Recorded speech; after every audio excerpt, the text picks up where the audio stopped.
بسم اللہ الرحمن الرحیم۔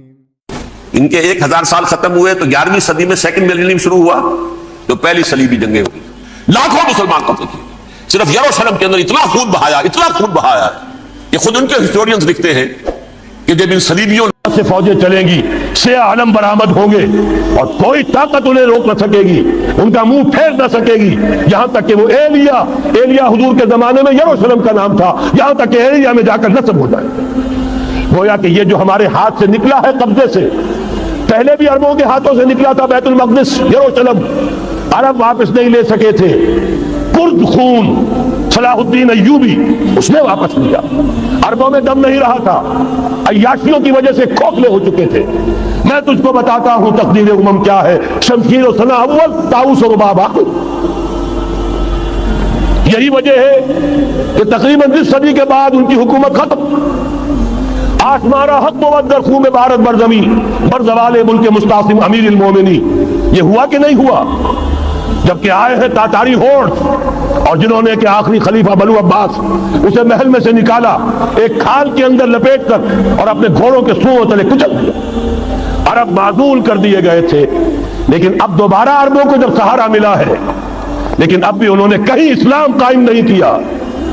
کوئی روس کا غلام رہا، کوئی امریکہ کا غلام رہا، کسی نے اس کا ساتھ دیا، کسی نے اس کا ساتھ دیا۔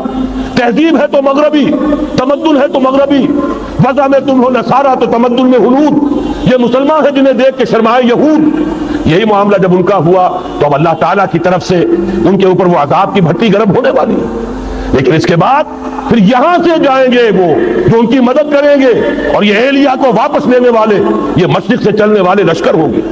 یہ اسی علاقے میں جب انقلاب آ جائے گا، یہ علاقہ خراسان اور پاکستان، جب یہاں نظام خلافت قائم ہوگا، یہاں سے اسلام کی توسیع ہوگی، اور یہاں سے جانب مشرق ہند اور جانب مغرب یہ جو یہودیوں کا سیلاب آ رہا ہے، ان دونوں کا مقابلہ کرنے کے لیے انشاءاللہ العزیز، ورنہ یہ حسابتان جو ہے ایک حدیث میں جمع کرنے کی کوئی اور حکمت ہو نہیں سکتی، ورنہ تو ہندوستان پہ کئی لشکر آئے ہیں، لیکن یہ کہ در حقیقت اسی وقت جبکہ عالم عرب میں وہ بھٹی دہکے گی، اسی وقت یہاں انقلاب آ چکا ہوگا۔ ایک طرف یہاں سے مدد کے لیے لشکر جائیں گے کہ جو مسلمان عرب جو ہے ان کی مدد کریں گے، حضرت مہدی کے جھنڈے تلے لڑیں گے، حضرت مہدی کی حکومت کو مستحکم کریں گے، جو اتبعون للمہدی، دوسری طرف وہ ہندوستان کی طرف پیش قدمی کریں گے، اور یہیں سے جیسے اس وقت سیلاب نکلا تھا جزیرہ نما عرب سے، ایک داہنی طرف ایک بائیں طرف، ایران، افغانستان، ترکستان، ادھر مصر، لیبیا، الجزائر، مراکش، موریتانیہ، اسی طریقے سے انشاءاللہ اسی علاقے سے اس کا آغاز ہوگا اور بات آگے بڑھے گی۔ تو غرض اثر حاصل کیا ہے؟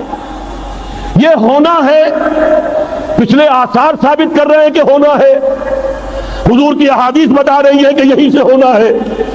ہوا صرف یہ ہے ہم بھٹک گئے، ہمیں اپنی منزل یاد نہ رہی۔ میں تو بہرحال ان لوگوں میں سے ہوں جنہوں نے نعرے لگائے تھے پاکستان کا مطلب کیا، لا الہ الا اللہ۔ میں سن 46 میں یہاں حبیبیہ ہال میں قائد اعظم نے مسلم اسٹوڈنٹ فیڈریشن کے جس اجلاس کو خطاب کیا تھا، ضلع حصار سے جو 2 ڈیلیگیٹ آئے تھے ان میں سے ایک میں تھا۔ میں نے بہرحال اس تحریک میں بھی حصہ لیا ہے، ایک ننھے کارکن کی حیثیت سے لیا ہے، پھر حالات کو بدلتے اپنے آنکھوں سے دیکھا ہے، ہم کہاں سے کہاں جا پہنچے ہیں۔ ضرورت صرف اس بات کی ہے کہ آج ہمارا حال یہ ہے، ہماری قیادت، ہماری سیاست ان لوگوں کے ہاتھ میں ہے کہ وہ فریب خوردہ شاہی کے پلاح و کرگسوں میں اسے کیا خبر کہ کیا ہے، تب وہ تاب جاویدانہ، ان کی تہذیب مغربی، ان کی ذہنیت مغربی، ان کی وضاقتہ مغربی، ان کا تمدن مغربی، ان کی سوچ مغربی، ان کے سارے اطوار مغربی۔ حضرت عمر رضی اللہ تعالیٰ عنہ قائد خلافت سے بیت المقدس کا محاصرہ کیا گیا، فصیل بڑی اونچی، شہر اندر سے سیلف سفیشنٹ، حملے کا راستہ کوئی نہیں، محاصرہ طول کھینچ رہا ہے، لیکن ان کے پاس رسد بھی موجود ہے، پانی بھی موجود ہے، وہ دروازے بند کر کے بیٹھے ہوئے۔ بالآخر اللہ تعالیٰ کی مشیت کا ظہور کیسے ہوا؟ ان کے کچھ علماء آئے فصیل پر، کہا دیکھو مسلمانوں، تم قیامت تک بھی یہاں پڑے رہو گے محاصرہ کر کے، ہمارا یہ شہر فتح نہیں ہوگا۔ ہاں، ایک درویش بادشاہ کے ہاتھوں یہ شہر فتح ہونا ہے، لیکن تمہارے اندر ہمیں وہ نظر نہیں آ رہا۔ ابو عبیدہ بن الجراح رضی اللہ تعالی عنہ، امین هذه الامہ، ان کا فوراً ذہن گیا وہ درویش بادشاہ مدینے میں بیٹھا ہوا ہے عمر رضی اللہ تعالیٰ. اب ایک اور عمر بھی ہے جو قندھار میں بیٹھا ہے. نقشہ وہی ہے، سادگی کی حد تک نقشہ وہی، بالکل وہی، اپنی آنکھوں سے دیکھا وہی سادگی. عمر اول عمر ثانی تھے عمر بن عبد العزیز. اب ایک اللہ کے فضل سے اللہ تعالیٰ ایدہ اللہ بنصرتہ، اللہ تعالیٰ ان کی نصرت فرمائے، دشمنوں کو ان کے مقابلے میں نیست و نابود کرے. انہوں نے ریکویسٹ بھیج دی کہ حضور تشریف لائیے، یہ شہر فتح ہو جائے گا. وہ ہے سفر تاریخی، اتنا طویل سفر، تقریباً 700 میل، ایک اونٹ، ایک خادم، ایک منزل پہ امیر المومنین اوپر بیٹھے، خادم آگے چل رہا ہے، اگلی منزل پہ خادم اوپر بیٹھا ہے، امیر المومنین آگے جا رہا ہے. اور جب پہنچے ہیں تو وہ باری تھی خادم کی. انہوں نے ہاتھ جوڑ دیا حضور خدا کے لیے، تم کیا کہیں گے لوگ، وہ میرا برا حال کر دیں گے، تمہیں شرم نہیں آئی؟ امیر المومنین پیدل آگے چل رہے، نکیل پکڑ کر، تم بیٹھے ہو اوپر براجمان ہو. حضرت عمر فرمایا دورو دورو، نہیں باری تمہاری، بیٹھ. اس حال میں پہنچے. اور پھر یہ کہ ابو عبیدہ بن الجراح آئے ہیں، استقبال کیا ہے تو دیکھا ہے اس حال میں چلے آ رہے ہیں. عمر نکیل پکڑے ہوئے چلے آ رہے ہیں.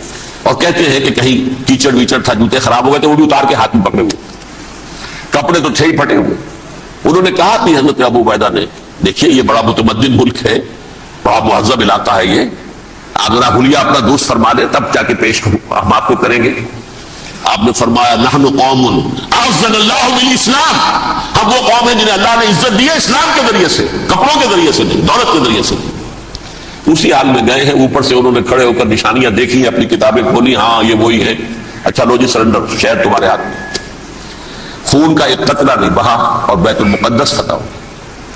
لیکن اس وقت حضرت عمر نے ایک نرمی یہ کی کہ یہودیوں کے لیے بھی اسے اوپن سٹی قرار دے دیا. یہ احسان عظیم حضرت عمر کا. اس سے پہلے یہودی آ ہی نہیں سکتا تھا، داخل ہی نہیں ہو سکتا تھا، وہاں وہ آ کر وزٹ نہیں کر سکتا تھا، زیارت نہیں کر سکتا تھا اپنے مقدس مقامات کی. حضرت عمر نے یوں سمجھیے کہ تقریباً 550 برس کے بعد ان کے لیے راستہ کھولا ہے کہ ہاں تم آ سکتے ہو، زیارت کر سکتے ہو. لیکن یہ عیسائیوں نے لکھوایا معاہدے کے اندر، انہیں یہاں آپ آباد ہونے کی اجازت نہیں دیں گے، لیکن کم وزٹ دی پلیسز، دیکھیں زیارتیں کریں اور جائیں. یہ معاہدہ حضرت عمر کا ہے رضی اللہ تعالیٰ، جو پھر خلافت راشدہ کے بعد بنو امیہ نے بھی اس کو آرڈر کیا، بنو عباس نے کیا. پھر جو ہمارے یہ ترکوں میں اندر خلافت آئی تو ترک خلفاء نے بھی اس معاہدے کی پوری پابندی کی. فلسطین میں آ سکتے ہیں یہودی صرف زائرین کی حیثیت سے، وہاں آباد نہیں ہو سکتے. اب آئیے اگلا دور آیا حضرت عثمان کا دور خلافت. یہ ہے وہ وقت کہ اب یہود نے امت مسلمہ کی پیٹھ میں چھڑا ٹھوکا. وہ کیسے؟ ایک یہودی عبداللہ ابن سبا اسلام کا لبادہ اوڑھ کر آ گیا، معاشرے کا جائزہ لے لیا. ان میں بنو ہاشم اور بنو امیہ میں جو پرانی کشاکش تھی اس کے کچھ نہ کچھ جراثیم باقی ہیں، اگر ان کو ذرا بھڑکا دے تو مسلمانوں میں انتشار پیدا ہو. کہا یہ عثمان کون ہے؟ یہ تو بنو امیہ میں سے ہے، یہ حق تو بنو ہاشم کا ہے، خلافت ان کے پاس ہونی چاہیے، محمد کے تو رشتہ دار وہ ہے صلی اللہ علیہ وسلم. عوام الناس کے اندر بات پھیلنی شروع ہوئی. پھر ایک بڑی سازش کے انداز میں حضرت عثمان کے خلاف پروپیگنڈا، حضرت عثمان کے جو عاملین تھے، گورنر تھے، ان کے خلاف پروپیگنڈا، اور ایسی ہوشیاری کرتے تھے کہ کوفے میں کوفے کے حاکم کے خلاف کچھ نہیں کہنا ہے. اجی مصر میں یہ ہو رہا ہے، اجی شام میں یہ ہو رہا ہے، اجی یہ جو عثمان ہے وہ یہ کر رہا ہے، یہ ظلم ہو رہا ہے، یہ لوٹ مار ہو رہی ہے، یہ خیانتیں ہو رہی ہیں. اب نہ تو اس زمانے میں مینز آف کمیونیکیشن، کیسے تصدیق کریں گے؟ افواہیں تو آپ آج کراچی کے اندر شروع ہو جائے تو پتہ نہیں چل سکتا کسی کو کہ کیا اس میں صداقت ہے کیا جھوٹ ہے. اور بری بات جو ہے فطرت انسانی کی کمزوری ہے، وہ فوراً قبول کرتا ہے. کسی کے بارے میں اچھی بات ماننے کو تیار نہیں ہوتا، لیکن بری بات تو فوراً تیار. بہرحال یہ فتنہ انہوں نے اٹھایا، حضرت علی کی الوہیت کا فتنہ اٹھایا، حضرت عثمان کے خلاف الفتنۃ الکبریٰ برپا کیا. حضرت عثمان شہید ہوئے. اس کے بعد 5 برس تک مسلمان ایک دوسرے کی گردنیں کاٹتے رہے، بابی خانہ جنگی ہوئی. امت کو وہ زخم لگایا ہے جو آج تک جس سے خون رس رہا ہے.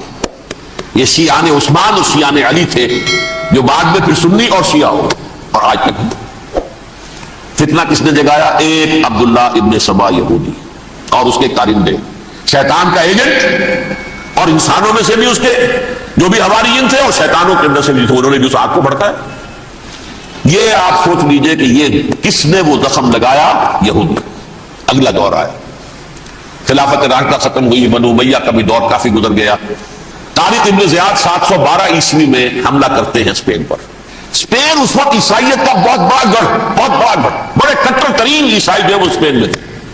لہذا یہودیوں کی وہاں بہت پٹائی ہوتی تھی, میں بتا چکا ہوں, دشمنی تھی چلی آ رہی تھی عیسائیوں کے ہاتھوں یہودیوں کی. وہ تو سن 300 عیسوی سے ایمپرر کانسٹنٹائن کے بعد سے شروع ہو گئی تھی. اس حوالے سے یہودیوں نے اس وقت چالاکی یہ برتی, کچھ راستے واسطے بتائے, کچھ مدد کی طارق ابن زیاد کی. طارق ابن زیاد نے انہیں اپنا محسن سمجھا, ہسپانیہ فتح ہو گیا تو یہودی چونکہ محسنین کی فہرست میں آ چکے تھے, انہیں بہت اقتدار نصیب, بڑی سپورٹ مسلمانوں نے دی. ان کے بڑے بڑے علماء جو اسی دور کے اندر پیدا ہوئے, بڑے بڑے تھنکرز ان کے اسی دور میں پیدا ہوئے. بن گوریون جو کہ ایک وزیر اعظم تھا اسرائیل کا, اس نے یہ لکھا اپنی کتاب میں, Muslim Spain was the golden era of our diaspora. وہ ڈائسپورا جو 70 عیسوی سے شروع ہوا تھا اور 1917 عیسوی تک جاری رہا ہے, اس میں سے گولڈن ایرا ہمارا جو تھا وہ مسلم اسپین تھا. ہسپانیہ میں بیٹھ کر ہم نے عیش کیے. لیکن وہاں سے انہوں نے اور جو کچھ کیا, یہ تو داستان کے جو بہت سے گوشے ہیں, لیکن میں جس اسٹریٹ لائن میں چل رہا ہوں اس کے اعتبار سے ایک بات سمجھ لیجیے.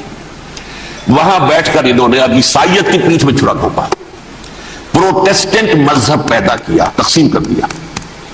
جیسے شیعہ سنی کی تقسیم عبداللہ ابن سبا, رومن کیتھولک اور پروٹیسٹنٹ کی تقسیم یہودی علماء. ہوتا کیا تھا, ہسپانیہ کی یونیورسٹیاں ہیں, کارڈووا میں ہے, ٹولیڈو میں ہے, گریناڈا میں ہے, غرناطہ, قرطبہ, تولیتلا, اور وہاں آتے تھے لوگ. فرانس سے چلے آ رہے ہیں نوجوان پڑھنے کے لیے, جرمنی سے چلے آ رہے ہیں, اٹلی سے چلے آ رہے ہیں. 3 ہی ملک قریب ترین پڑھتے ہیں سینٹرل جو یورپ کے ہیں. یہاں پر جو ہے وہ اسلام جو نور پھیلا رہا تھا اس سے بھی مستفیض ہوئے. جہالت کے جو ہے پردے ان کے وہ چھٹے. اس کے ساتھ ہی وہ یہودی وہاں ان کے اندر جو جراثیم داخل کر رہے تھے وہ اس عیسائیت کے خلاف بغاوت جو اس وقت دنیا میں. اب میں آپ کو ذرا اس جو انسانوں میں سے انسان دشمنی کا جن کا سب سے بڑا رول ہے, میں ان کی 2000 سالہ تاریخ کا آپ کے سامنے نقشہ رکھنا چاہتا ہوں. ان 1400 سال کا تو میں نے صرف 4 آپ کو پوائنٹس بتائے. موسیٰ سے عیسیٰ تک 1400 برس علیہ الصلوۃ والسلام, 2 مرتبہ عروج, 2 مرتبہ زوال. اشیریوں کے ہاتھوں پٹوائی, بابلیوں کے ہاتھوں پٹانا, گریکس کے ہاتھوں مرمت, رومنس کے ہاتھوں مرمت. یہ جو 2000 سال ہے, کیونکہ اب تو ظاہر بات ہے 21ویں صدی شروع ہو گئی, 20 صدیاں حضرت مسیح کو پوری ہو گئی. پہلی بات نوٹ کیجئے, حضرت مسیح کی پیدائش ہے سن 1 قبل مسیح. یہ نقطہ آپ نے کبھی سنا ہے یا نہیں؟ جب ملینیم کا سلسلہ شروع ہوا تھا پچھلے سال تو میں نے بیان کر دیا تھا کہ ایک عجیب حساب کے اندر انہوں نے غلطی کی ہوئی ہے. حضرت مسیح کی پیدائش ہوئی 25 دسمبر کو, سن انہوں نے شروع کر دیا, تو اس کے بعد جنوری آئی تو پہلا سال شروع ہو گیا. اگر جنوری سے پہلا سال شروع ہوا تو یہ 6 دن جو ہے تو اس کے پچھلے سال میں تھے. لہذا کہا جائے گا کہ Jesus Christ was born 1 year before Christ BC. تو 1 قبل مسیح میں حضرت مسیح کی پیدائش ہوئی. یہ آخری اسرائیلی نبی اور رسول. یہودی علماء کی مخالفت, دشمنی, سولی پر چڑھوا دینا میں بیان کر چکا ہوں. سن 33 عیسوی میں جبکہ حضرت مسیح کی عمر 33 برس تھی, اللہ تعالیٰ نے انہیں زندہ آسمان پر اٹھا لیا. لیکن یہودیوں نے اپنے خیال کے مطابق انہیں سولی پر چڑھوا دیا, ان کی موت واقع ہو گئی. اگرچہ اس کے بعد یہ اختلاف ہے ان میں. یہودی کہتے ہیں وہ سولی پر چڑھ گیا, ختم ہوا, مر گیا. عیسائی کہتے ہیں نہیں, انتقال ہوا ہے مسیح کا صلیب پر, لیکن پھر وہ دوبارہ زندہ ہو گئے ہیں. ان کی لاش ایک غار میں رکھ دی گئی تھی, وہاں ریزریکشن ہو گیا, ان کا عباس بعد الموت وہی ہو گیا, اور پھر انہیں اللہ نے زندہ آسمان پر اٹھا لیا. تو ہمارے اور عیسائیوں کے درمیان نوٹ کر لیجئے, یہ چیز مشترک ہے کہ حضرت مسیح آسمان پر زندہ اٹھائے گئے. فرق کیا ہے؟ وہ سمجھتے ہیں کہ سولی دیے گئے, سولی پر مرے, پھر زندہ ہوئے, پھر گئے. ہم سمجھتے ہیں کہ نہیں, وما صلبوہ وما قتلوہ, انہوں نے نہ صلیب دے سکے انہیں اور نہ انہیں قتل کر سکے, بل رفعہ اللہ الیہ, اللہ نے اٹھا لیا. پھر ہمارا اور یہ اس کا عیسائیوں کا ایک اور اتفاق ہے, سیکنڈ کمنگ آف جیسس, حضرت مسیح دوبارہ آئیں گے. یہ عیسائیوں کا بھی عقیدہ ہے اور ہمارا بھی. بہرحال تو جیسا کہ میں نے عرض کیا کہ اس وقت یہ عذاب استیصال, عذاب اکبر کے مستحق ہو چکے تھے, لیکن اللہ نے ان کی مدت دراز کی ہے. لیکن ان پر دنیاوی عذاب کا ایک کوڑا جو ہے اللہ تعالیٰ کی طرف سے اسی وقت برسا. دنیاوی عذاب دنیا میں رہتے ہوئے ختم نہیں کیا. 37 برس بعد حضرت مسیح کے رفع سماوی کے 37 برس بعد سن 70 میں یہودیوں نے بغاوت کی رومیوں کے خلاف. رومی ٹائٹس جنرل تھا ایک, اس نے پھر جو حملہ کیا ہے, 1,33,000 یہودی ایک دن میں قتل کیا یروشلم میں, اور ہیکل سلیمانی گرا دیا. وہ ہیکل پہلے بھی گرا تھا، پہلے 1400 سال کے دوران میں بھی نبوکڈنیزر نے گرایا تھا، لیکن پھر اس کے 150 سال بعد انہوں نے دوبارہ بنا لیا تھا، اس لیے وہ اسے سیکنڈ ٹیمپل کہتے ہیں. پہلا ٹیمپل جو حضرت سلیمان نے بنایا تھا نبوکڈنیزر نے گرا دیا 587 قبل مسیح میں، پھر دوبارہ انہوں نے 150 سال کے بعد بنا لیا. وہ اس تاریخ کا حصہ ہے، میں نے جس کے بارے میں آپ کو تفصیل نہیں بتائی. اس میں یہ ہوا سن 70 میں وہ گرا دیا گیا، وہ آج تک گرا پڑا ہوا ہے. نمبر 2 یہ کہہ دیا گیا کہ یہودیوں اس ارض فلسطین سے نکل جاؤ، تم یہاں نہیں رہ سکتے اب. لہذا جس کا جہاں سینگ سمایا چلا گیا، یورپ میں چلے گئے، ایشیا میں آ گئے، عرب میں آ گئے. یہ 3 قبیلے جو رات بھی میں نے عرض کیا تھا، بنو قینقاع، بنو نذیر اور بنو قریظہ، یہ وہاں سے آ کے مدینے میں آباد ہو گئے. جس کا جہاں سینگ سمایا، افریقہ میں، ہندوستان میں، جہاں چلے گئے. ڈایاسپورا اسے کہتے ہیں، وہ آپ نوٹ کر لیجیے اس لفظ ڈایاسپورا. ہمارا دور انتشار، جبکہ ہمیں ہماری اصل سرزمین تو فلسطین ہے. حضرت ابراہیم کا مسکن، حضرت اسحاق، حضرت یعقوب کا مسکن فلسطین، یہ ہے ہماری اصل جاگیر، یہ تو ہماری جدی پشتی جاگیر ہے.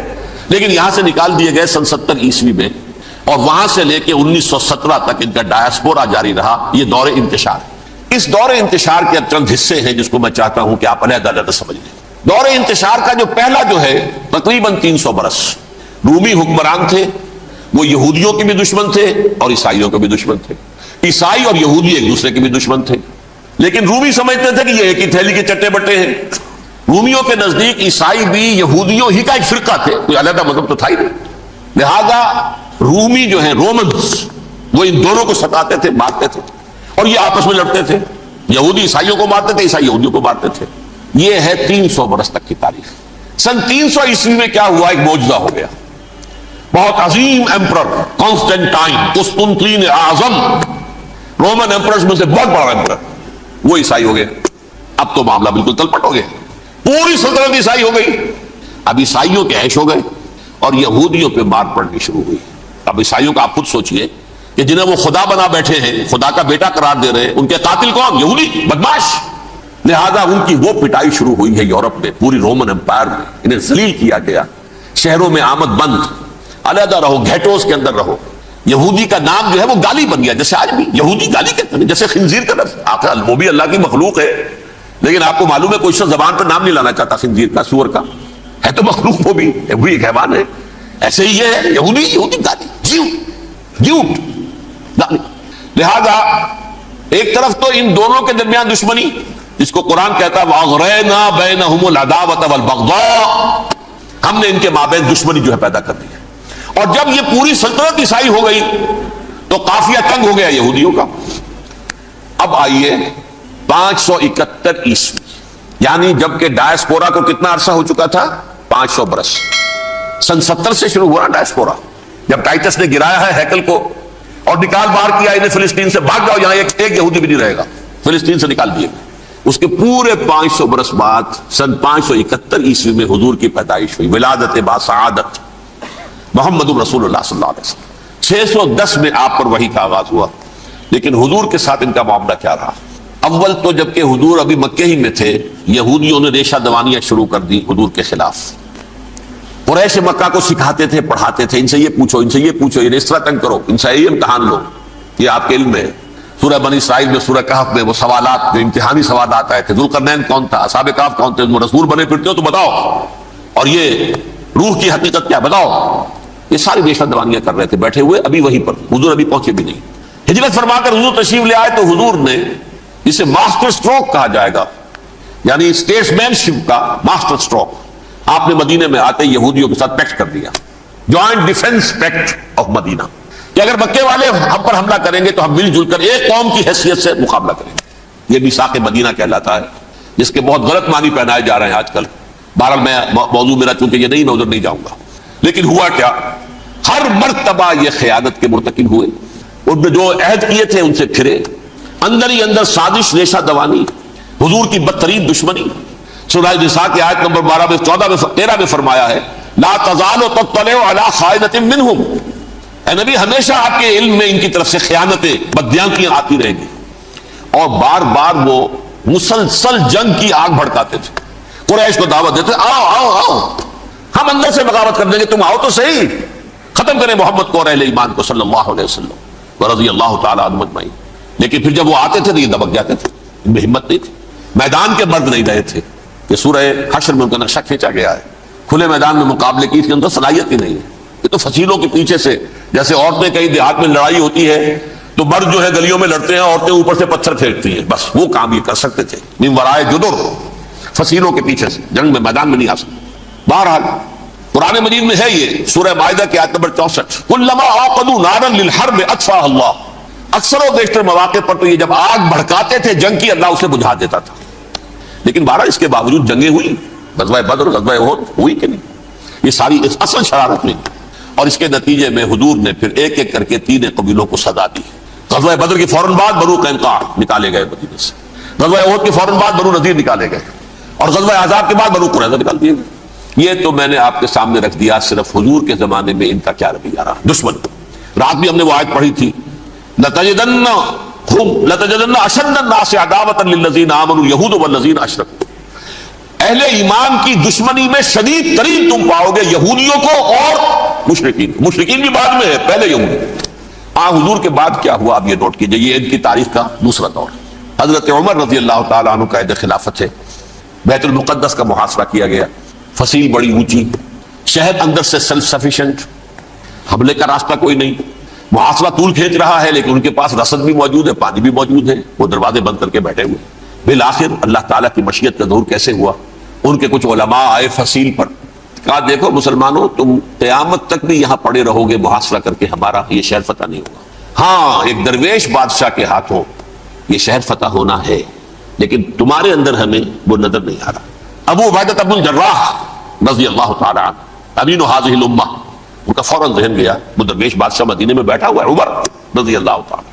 اب ایک اور عمر بھی ہے جو قندھار میں بیٹھا ہے, نقشہ وہی ہے, سادگی کی حد تک نقشہ وہی, بالکل وہی, اپنی آنکھوں سے دیکھا وہی سادگی. عمر اول عمر ثانی تھے عمر بن عبد العزیز. اب ایک اللہ کے فضل سے اللہ تعالیٰ ایدہ اللہ بنصرتہ, اللہ تعالیٰ ان کی نصرت فرمائے, دشمنوں کو ان کے مقابلے میں نیست و نابود کرے. انہوں نے ریکویسٹ بھیج دی کہ حضور تشریف لائیے, یہ شہر فتح ہو جائے گا. وہ ہے سفر تاریخی, اتنا طویل سفر, تقریباً 700 میل, ایک اونٹ, ایک خادم, ایک منزل پہ امیر المومنین اوپر بیٹھے, خادم آگے چل رہا ہے, اگلی منزل پہ خادم اوپر بیٹھا ہے, امیر المومنین آگے جا رہے ہیں.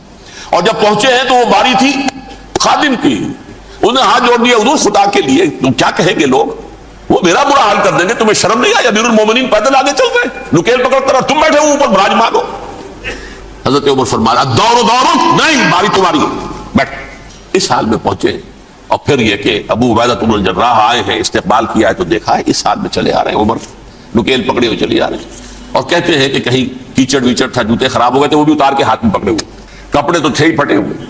انہوں نے کہا کہ حضرت ابو عبیدہ نے, دیکھیے یہ بڑا متمدن ملک ہے, بڑا مہذب علاقہ ہے یہ, آپ ذرا حلیہ اپنا دوست فرما دیں تب جا کے پیش ہم آپ کو کریں گے. آپ نے فرمایا نحن قوم اعزنا اللہ بالاسلام, ہم وہ قوم ہیں جنہیں اللہ نے عزت دی ہے اسلام کے ذریعے سے, کپڑوں کے ذریعے سے نہیں, دولت کے ذریعے سے نہیں. اسی حال میں گئے ہیں, اوپر سے انہوں نے کھڑے ہو کر نشانیاں دیکھی ہیں, اپنی کتابیں کھولی, ہاں یہ وہی ہے, اچھا لو جی سرنڈر, شہر تمہارے ہاتھ میں. خون کا ایک قطرہ نہیں بہا اور بیت المقدس فتح ہو. لیکن اس وقت حضرت عمر نے ایک نرمی یہ کی کہ یہودیوں کے لیے بھی اسے اوپن سٹی قرار دے دیا. یہ احسان عظیم حضرت عمر کا. اس سے پہلے یہودی آ ہی نہیں سکتا تھا, داخل ہی نہیں ہو سکتا تھا, وہاں وہ آ کر وزٹ نہیں کر سکتا تھا, زیارت نہیں کر سکتا تھا اپنے مقدس مقامات کی. حضرت عمر نے یوں سمجھیے کہ تقریباً 550 برس کے بعد ان کے لیے راستہ کھولا ہے کہ ہاں تم آ سکتے ہو, زیارت کر سکتے ہو. لیکن یہ عیسائیوں نے لکھوایا معاہدے کے اندر, انہیں یہاں آپ آباد ہونے کی اجازت نہیں دیں گے, لیکن کم وزٹ دی پلیسز, دیکھیں زیارتیں کریں اور جائیں. یہ معاہدہ حضرت عمر کا ہے رضی اللہ تعالیٰ, جو پھر خلافت راشدہ کے بعد بنو امیہ نے بھی اس کو آرڈر کیا, بنو عباس نے کیا. پھر جو ہمارے یہ ترکوں میں اندر خلافت آئی تو ترک خلفاء نے بھی اس معاہدے کی پوری پابندی کی. فلسطین میں آ سکتے ہیں یہودی صرف زائرین کی حیثیت سے, وہاں آباد نہیں ہو سکتے. اب آئیے اگلا دور آیا حضرت عثمان کا دور خلافت. یہ ہے وہ وقت کہ اب یہود نے امت مسلمہ کی پیٹھ میں چھرا گھونپا. وہ کیسے؟ ایک یہودی عبداللہ ابن سبا اسلام کا لبادہ اوڑھ کر آ گیا, معاشرے کا جائزہ لے لیا. ان میں بنو ہاشم اور بنو امیہ میں جو پرانی کشاکش تھی اس کے کچھ نہ کچھ جراثیم باقی ہیں, اگر ان کو ذرا بھڑکا دے تو مسلمانوں میں انتشار پیدا ہوتا ہے. کہا یہ عثمان کون ہے؟ یہ تو بنو امیہ میں سے ہے، یہ حق تو بنو ہاشم کا ہے، خلافت ان کے پاس ہونی چاہیے، محمد کے تو رشتہ دار وہ ہے صلی اللہ علیہ وسلم۔ عوام الناس کے اندر بات پھیلنی شروع ہوئی، پھر ایک بڑی سازش کے انداز میں حضرت عثمان کے خلاف پروپیگنڈا، حضرت عثمان کے جو عاملین تھے، گورنر تھے، ان کے خلاف پروپیگنڈا، اور ایسی ہوشیاری کرتے تھے کہ کوفے میں کوفے کے حاکم کے خلاف کچھ نہیں کہنا ہے، اجی مصر میں یہ ہو رہا ہے، اجی شام میں یہ ہو رہا ہے، اجی یہ جو عثمان ہے وہ یہ کر رہا ہے، یہ ظلم ہو رہا ہے، یہ لوٹ مار ہو رہی ہے، یہ خیانتیں ہو رہی ہیں۔ اب نہ تو اس زمانے میں مینز آف کمیونیکیشن، کیسے تصدیق کریں؟ افواہیں تو آپ آج کراچی کے اندر شروع ہو جائے تو پتہ نہیں چل سکتا کسی کو کہ کیا اس میں صداقت ہے کیا جھوٹ ہے، اور بری بات جو ہے فطرت انسانی کی کمزوری ہے وہ فوراً قبول کرتا ہے، کسی کے بارے میں اچھی بات ماننے کو تیار نہیں ہوتا لیکن بری بات تو فوراً تیار۔ بہرحال یہ فتنہ انہوں نے اٹھایا، حضرت علی کی الوہیت کا فتنہ اٹھایا، حضرت عثمان کے خلاف الفتنۃ الکبریٰ برپا کیا، حضرت عثمان شہید ہوئے۔ اس کے بعد 5 برس تک مسلمان ایک دوسرے کی گردنیں کاٹتے رہے، باغی خانہ جنگی ہوئی، امت کو وہ زخم لگایا ہے جو آج تک جس سے خون رس رہا ہے۔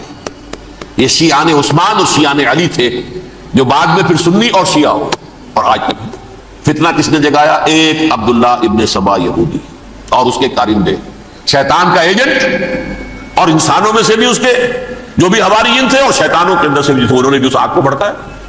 یہ آپ سوچ لیجئے کہ یہ کس نے وہ زخم لگایا؟ یہودی۔ اگلا دور آیا، خلافت راشدہ ختم ہوئی، بنو امیہ کا بھی دور کافی گزر گیا۔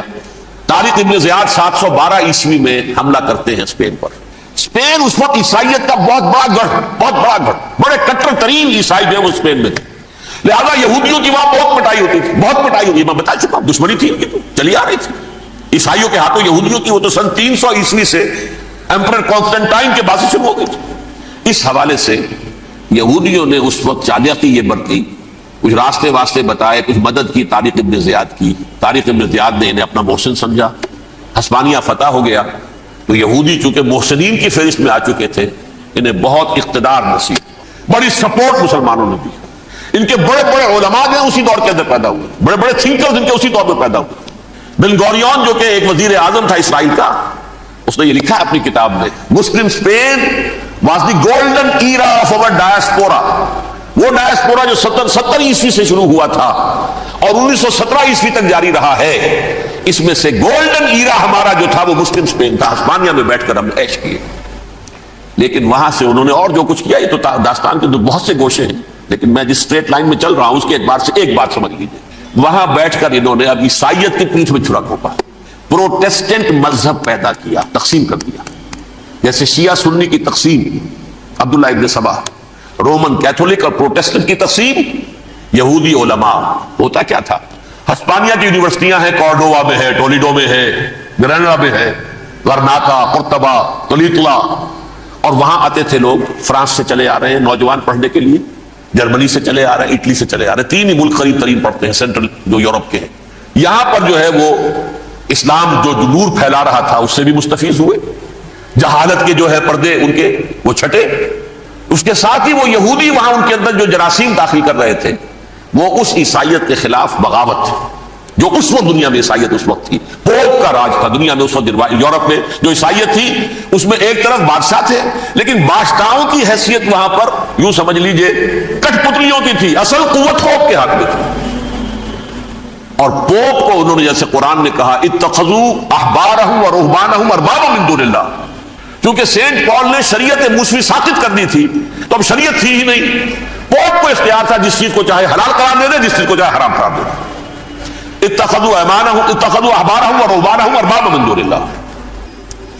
انہوں نے کہا صاحب یہ پوپ کس بلا کا نام ہے، یہ بھی انسان ہے، بات تو ٹھیک تھی نا، اصل حیثیت تو کتاب کی ہونی چاہیے، ڈیوائن بک، دی ریویلڈ اسکرپچر، لہذا یہ کتاب ہر شخص پڑھ سکتا ہے، پوپ کے باپ کو جو ہے کوئی اس کے لیے پروپرائٹری رائٹس تو نہیں ہے کہ صرف پوپ پڑھ سکتا ہے یا پادری پڑھ سکتے ہیں، ہم بھی پڑھ سکتے ہیں، ہم بھی سمجھ سکتے ہیں۔ یہ باتیں تھی کہ جن کو بڑھا چڑھا کر بیان کر کے اور پوپ کا اقتدار ختم کرا دیا اور توجہ مرکوز کر دی بائبل کی طرف۔ اب بائبل میں بڑا حصہ تو اولڈ ٹیسٹامنٹ کا ہے، نتیجہ کیا ہوا، یہود کی عظمت پروٹیسٹنٹس کے نزدیک مسلم ہو گئی۔ اصل قوم تو یہ ہے، وہ دشمنی بدلی کہ نہیں بدلی، موسیٰ کے امتی یہ ہے، تورات موسیٰ کو دی گئی، ابراہیم کی نسل یہ ہے، لہذا وہ جو دشمنی تھی، جو عداوت تھی کہ ہمارے خدا کو سولی چڑھانے والے ہیں یہ بدماش، اس کا ازالہ ہوا.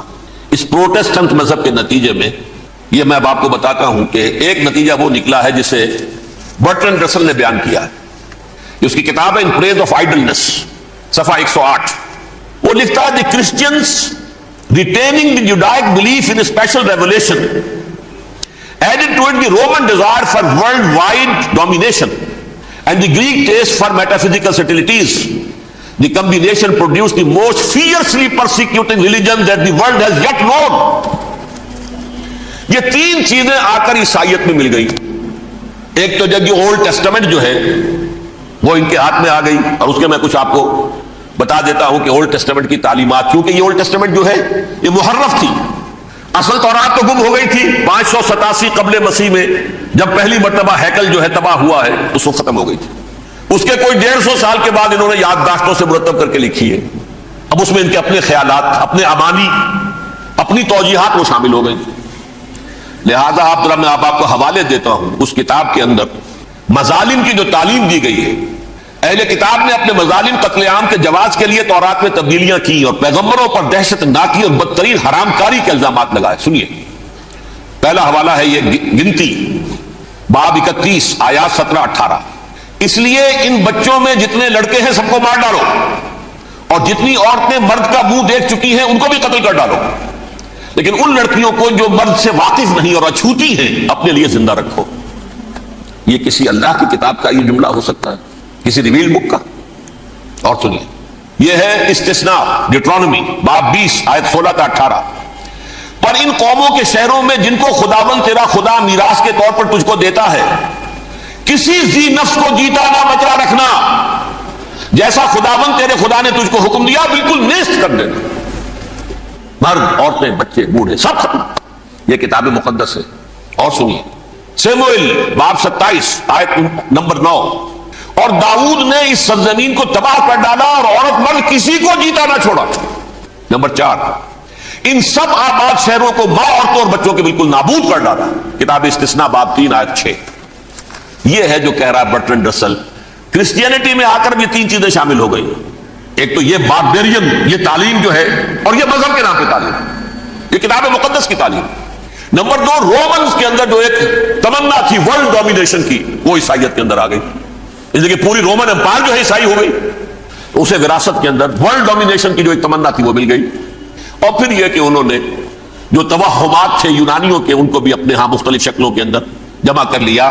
ان تین چیزوں کا the combination produced the most fiercely persecuting religion that the world has yet known. اس کے نتیجے میں دنیا میں تاریخ انسانیت کے اندر جو بدترین خوخار ترین مذہب ہو سکتا ہے وہ شکل عیسائیت نے اختیار کی.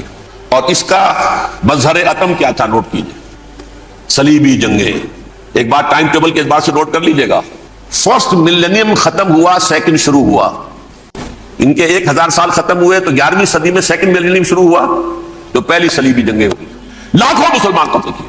صرف یروشلم کے اندر اتنا خون بہایا ہے کہ خود ان کے ہسٹورینز لکھتے ہیں کہ جب ان صلیبیوں نے جب گھوڑوں کے ساتھ وہ چل رہے تھے گلیوں میں، تو ان کے گھوڑوں کے گھٹنوں تک خون کی ندی بہتی، جہاں سے گزرے ختم کرتے چلے گئے. آبادیاں کی آبادیاں ختم ہوئی. اگرچہ اس کروسیڈ میں گیہوں کے ساتھ گھن بھی پسا، یہودی بھی بہت مارے گئے. یہ فرانس سے، جرمنی سے جب یہ کروسیڈرز آ رہے تھے 3000 میل کا سفر طے کر کے آئے تھے. سوچئے تو صحیح. اربن ثانی پوپ جو تھا، آگ لگا دی تھی اس نے پورے یورپ کے اندر. شرم سے ڈوب مرو، تمہارے مقدس علاقے مسلمانوں کے ہاتھ میں. انفیڈلس، یہ کافر، یہ مرتد، یہ ملحد. مسیح جہاں پیدا ہوا، مسیح کو جہاں سولی دی گئی، وہ کہاں ہے؟ ان کے ہاتھ میں. وہ آگ لگائی ہے. 3000 میل کا فاصلہ طے کر کے یہ قومیں آئی ہیں. اگر ویڈیو پسند آئی ہو تو لائک ضرور کریں. ایسی ہی ویڈیوز کے لیے چینل کو سبسکرائب کریں اور کمنٹ میں جزاک اللہ لکھنا نہ بھولیں.